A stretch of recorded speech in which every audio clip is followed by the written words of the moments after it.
በዩናይትድ ያልተጠበቁ የዝውውር ውሳኔዎች ከኤደርሰን እስከ አንድሬስ ሳንቶስ ቀጣዩስ ማን ይሆን? የተወደዳችሁ የቻናላችን ቤተሰቦች ቻናላችንን ላይክ፣ ሼር፣ ኮሜንት፣ ሰብስክራይብ እና የደወል ምልክቷን እየነካችሁ አብሮነታችሁን አድርሱን። ዛሬ ወደ ማንቸስተር ዩናይትድ የተቀላቀለው የሰማያዊዎቹ ተጫዋች አንድሬስ ሳንቶስ ማን ነው ስንል እናስቃኛችኋለን። ዩናይትድስ ምን አይነት ቅርጽ ላይ ይገኛል ስንል ዳሰስ እናደርጋለን። አብራችሁን ቆዩ።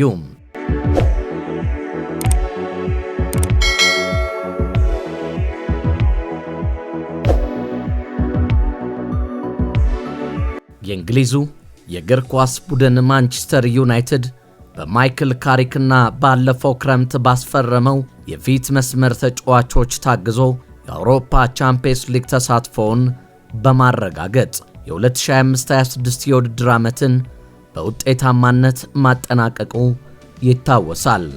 ወትሮም የተጫዋች ጥራትና ብዛት ጉድለት እንዳለበት የሚነገረው ዩናይትድ ለቻምፒየንስ ሊግ ተሳትፎ መረጋገጥ ከፍተኛ ሚና የተጫወተው ካርሎስ ካሴሚሮን ጨምሮ ሌሎች ተጫዋቾች ክለቡን መልቀቃቸውም አይዘነጋም።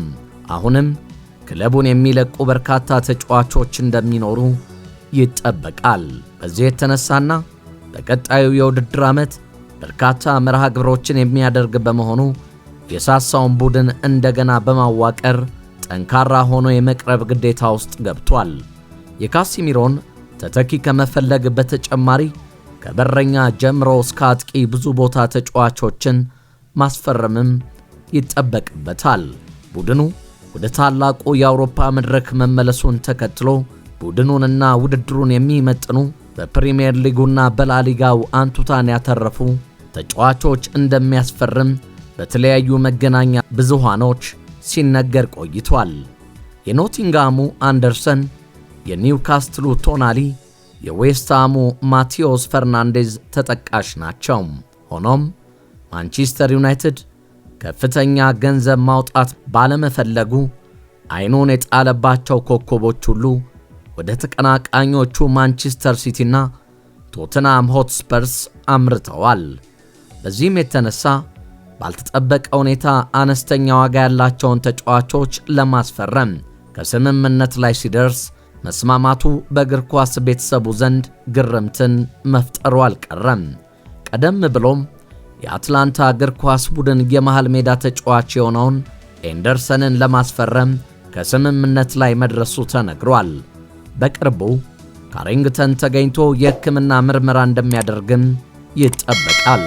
በመጪው የውድድር ዘመን በብዙ መድረኮች የሚሳተፈው ማንቸስተር ዩናይትድ ያለው ተጫዋች ስብስብ ለዚያ የሚመጥን ባለመሆኑ በተለይ ካሴሚሮን ተከትሎ የመሃል ሜዳ ክፍሉን ጫናን መቋቋም በሚችል ጠንካራ ተጫዋች ማጠናከር እንደሚፈልግ ሲነገር ቆይቷል። ከሪያል ማድሪዱ ኦሬሊየን ቹዋሜኒ፣ ከቦርንማውዙ አሌክስ ስኮት፣ ከቦርሺያ ዶርትመንዱ ፊኒክስ ኒሜንቻ ጋርም ስሙ እየተያያዘ ነበረ። ነገር ግን አሁንም ባልተጠበቀ መልኩ ከተቀናቃኙ ቼልሲ የእግር ኳስ ቡድን አንድሬስ ሳንቶስን ለማስፈረም ከስምምነት ላይ መድረሱን ታዋቂ መገናኛ ብዙሃኖች አረጋግጠዋል። ሳንቶስ በነገው ዕለት በካሪንግተን የሕክምና ምርመራውን ያደርጋል። ክለቡ ያስፈረማቸው ተጫዋቾች ዋና የመሃል ሜዳ አማካኝ አለመሆናቸውን ሲነገር በቀሪ የክረምት የዝውውር መስኮት ጠንካራ የመሃል ሜዳ ተጫዋችን ጨምሮ ሌሎች ተጫዋቾችን እንደሚያስፈርም ነው እየተነገረ የሚገኘው። ማንቸስተር ዩናይትድ ከፍተኛ ወጪ እንደማያደርግ በተደጋጋሚ ቢነገርም ከሪያል ማድሪዱ ኦሬሊየን ቹዋሜኒን፣ ከቦርንማውዙ አሌክስ ስኮት፣ ከቦርሺያ ዶርትመንዱ ፊኒክስ ኒሜንቻ እና መሰል ትልቅ ስም ያላቸው ተጫዋቾች አሁንም ስማቸው ከክለቡ ጋር እየተያያዘ ነው። ይሁንና የአምናው የውድድር ዓመት በበርካታ ፈተናዎች ቀያይ ሰይጣኖቹ ማሳለፋቸው የሚታወስ ሲሆን ከ10 በላይ አሰልጣኞችን ከሰር አሌክስ የሥራ መልቀቅ በኋላ ቢቀጥሩም እንደሳቸውና እንደ ክለቡ ኃያልነት ቀያይ ሰይጣኖቹን የሚመጥን አሰልጣኝ ማግኘት ተስኗቸው በሜዳ ላይ ያላቸው አቋም ወርዶ መታየቱ በክለቡ ውስጥ ያለው የማኔጅመንት ችግርና የግሌዘር ቤተሰቦች ትርፍን ብቻ የማጋበስ ፍላጎት ማየል ክለቡ ባለው ስም እንዲቆይ እንዳላደረገው ሲነገር፣ ሩበን አሞሪም ከፖርቹጋል ሊግ ወደ ማንቸስተር ዩናይትድ ሲመጡ አሰልጣኙ ካላቸው ልምድና ወጣትነት አንጻር ለረጅም ጊዜያቶች በቀያይ ሰይጣኖቹ ቤት ይቆያሉ ተብሎ የተጠበቀ የነበረ ቢሆንም ባላቸው ግትር የአሰልጣኝነት አቋማቸው የተነሳ ከተጫዋቾች እስከ ቀያይ ሰይጣኖቹ ደጋፊዎች እስከ መጣላት ደርሰው ክለቡን በሽንፈት እንዲዘፈቅ አድርገው ቢሰናበቱም ክብር ለወርቃማ የቀድሞ ተጫዋቻቸው ሚካኤል ካሪክ ይግባውና በጊዜያዊ አሰልጣኝነት ክለቡን ተረክቦ ካደረጋቸው 15 ጨዋታዎች እጅጉን አስከፊና የደከመ አቋም ላይ የሚገኘውን ማንቸስተር ዩናይትድን ወደ አሸናፊነት በመመለስ በተለይ ደግሞ ተቀናቃኝና በሊጉ ፈታኝ የሚባሉትን ክለቦች በማሸነፍ ማንቸስተር ዩናይትድ ባለቀ ሰዓት ቢሆንም ማንቸስተር ዩናይትድን እንዲሸት አድርጎታል።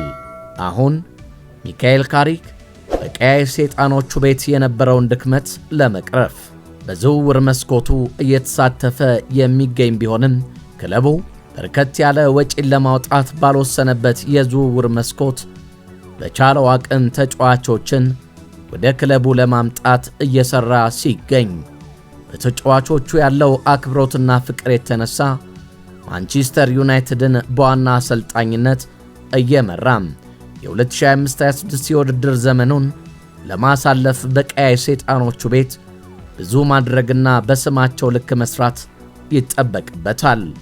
አሁን ጥያቄው ሚካኤል ካሪክ ቀያይ ሰይጣኖቹን በማሰልጠን ይሳካለት ይሆን ወይ የሚለው የብዙዎች ጥያቄ ሆኗል።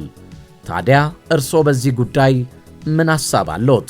ሐሳቦን ይጻፉልን፣ ያጋሩን። አንድሬ ናሲሚንቶ ዶስ ሳንቶስ በብራዚል ብሔራዊ ቡድንና በለንደኑ ክለብ ቼልሲ የመሃል አማካኝ ተጫዋች ሲሆን በ2004 በሪዮ ዴ ጄኔሮ ነው የተወለደው። 1 ሜትር ከ80 ከ5 ጫማ ከ11 ኢንች የሚመዘዘው አንድሬ ሳንቶስ በሰማያዊዎቹ ቤት የ17 ቁጥር ማሊያን ይለብስ ነበረ። ከ2021 እስከ 2023 በባስኮ ደጋማ ሲጫወት በ38 ጨዋታዎች ላይ ሲሳተፍ 8 ግቦችን ብቻ አስቆጥሮ ወደ ሰማያዊዎቹ ቤት በ2023 ለተወሰነ ጊዜያት የተጫወተ ሲሆን 17 ጨዋታዎችን ሲያደርግ 1 ግብ ብቻ አስቆጥሮ በዚሁ ዓመት ወደ ቀድሞ ክለቡ በውሰት ተመልሶ 10 ጨዋታዎችን በማድረግ 1 ግብ ሲያስቆጥር በኖቲንግሃም በስትራስበርግ በውሰት ውል አሳልፏል። በስትራስበርግ ባደረጋቸው 32 ጨዋታዎች ላይ 10 የሚደርሱ ግቦችን በማስቆጠር በ2024-25 የውድድር ዘመን ስኬታማ ጊዜን ማሳለፉ መረጃዎች ይጠቁማሉ። የተወደዳችሁ የቻናላችን ቤተሰቦች ሳንቶስ አሁንስ መጥቶ በቀያይ ሰይጣኖቹ ቤት ምን ያሳካ ይሆን? ሐሳባችሁን አጋሩን። ለዛሬ ያዘጋጀንላችሁ ፕሮግራም ይህንን ይመስል ነበር።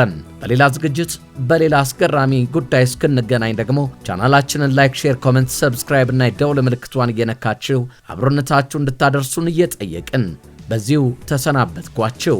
በቸር እንገናኝ።